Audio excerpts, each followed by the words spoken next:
Yokohama 99. Yeah, that's the place. Whoa, not too shabby, guys.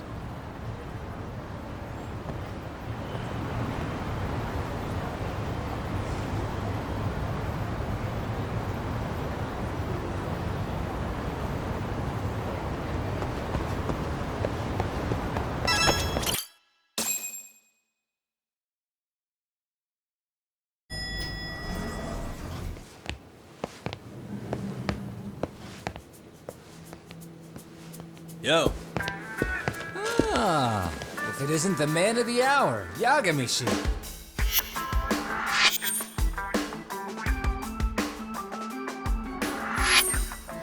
Gentlemen, welcome. How are you? This guy. First he falls off the radar. Now he's got this sweet office.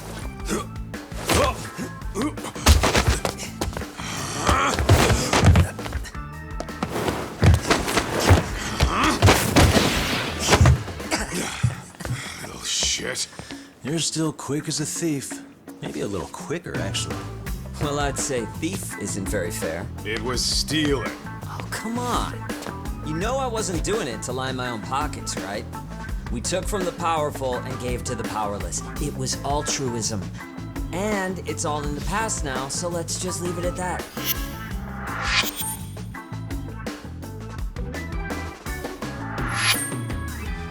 The place is nice, though. It's kind of familiar, even. It should be. You're our inspiration, Yagami Detective Agency. You guys are the goal. For sure. So, how about you guys take a load off? If you're ready, I'll give you guys the briefing. Say what? A briefing, man? Let him go over what we know. I've actually got an agenda for today's meeting, too. An agenda? Just roll with it. Give him a chance. All the detective talk has made him go a little overboard. I'm sure it'll work itself out. It's all good. Imitation really is the sincerest form of flattery.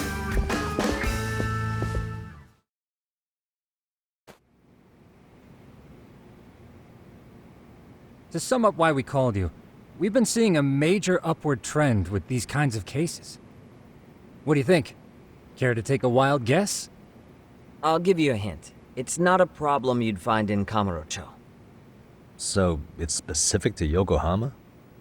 I know. It's gang warfare. The outfits running Chinatown are at each other's throats, and you guys sort out the aftermath. Well, we did just hear about the Yokohama Liumang. They're a gang, right? Yeah, the Yokohama Liu, whatever. Bet they're stirring up shit as we speak. Actually, we haven't run into any gang-related activity at all. No, what we're dealing with isn't so conspicuous. I'll just tell you, it's bullying. Bullying? Sometimes parents ask us for evidence to prove their child was bullied. Fairly often, they want these bullies taken to court immediately. They'll also want to hold the schools accountable, but none of that happens without solid proof. How old are these kids? Most of them are in middle school. Research shows that boys at that age experience a sudden spike in testosterone. This leads to outbursts to assert dominance, compounded by the irrationality of an immature brain. Scientifically, this potent mix of impulses often manifests as bullying. Yeah, I call that puberty. But that would apply specifically to boys, right? You're getting cases with girls involved too, aren't you? Ah, with girls it's more likely rooted in oxytocin, a brain hormone that also has links to bullying. See, oxytocin fosters feelings of attachment, regardless of your gender. For instance, scientists have observed that a mother's oxytocin levels surge when looking at her child. And then it's not always a bad thing, is what you're saying. Indeed. Did you know it was oxytocin that enabled cooperation among our primitive ancestors? Ancient matriarchs were particularly vulnerable during childbirth, thus requiring communal support. So you could kinda say the survival and reproduction of our species was largely oxytocin at work. After all, raising a child in the wilderness would have been impossible alone. However, this intense social need bore a dark side. Individuals who failed to contribute were shunned and eventually condemned. Let's say there was a villager who never put in his fair share. All he did was eat the crops. If that became the norm, Nobody would work until the village was on the brink of starvation. And by then it'd be too late. Precisely. That's why these offenders were punished. Primitive as it was, punishment equated to justice, a necessary measure for society's greater good. And societies with a stricter sense of justice were the ones who endured in the long run. To put this into focus, these people are our direct ancestors. So from a science perspective, modern-day bullying is just primitive? More like it's hardwired into our nature. Hormones are fucked up, huh? I wouldn't chalk it up to just that. However, we humans do tend to reject what's foreign to us. Whether we're socially awkward or simply misunderstood, those who don't conform are ostracized. That's how it's been since time immemorial. The misfits of civilization are deserving of punishment. All over the world, no matter where or when.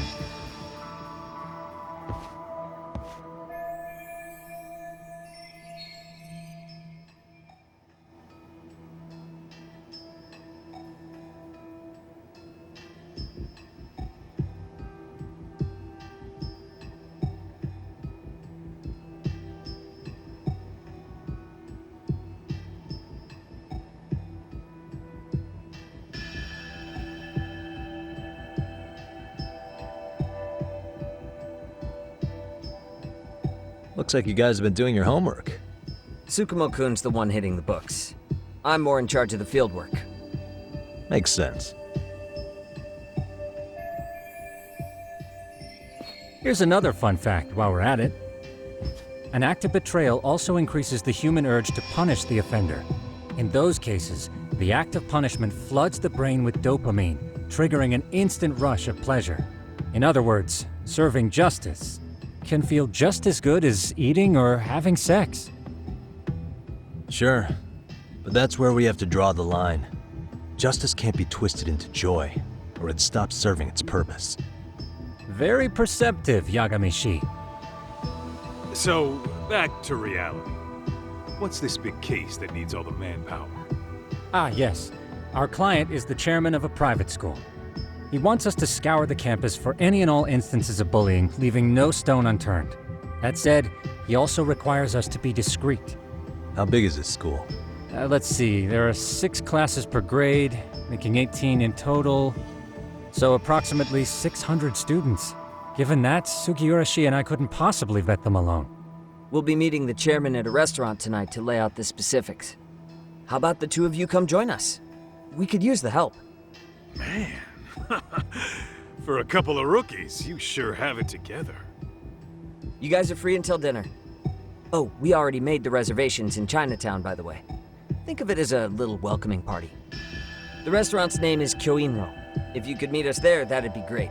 Sure. You didn't have to do that.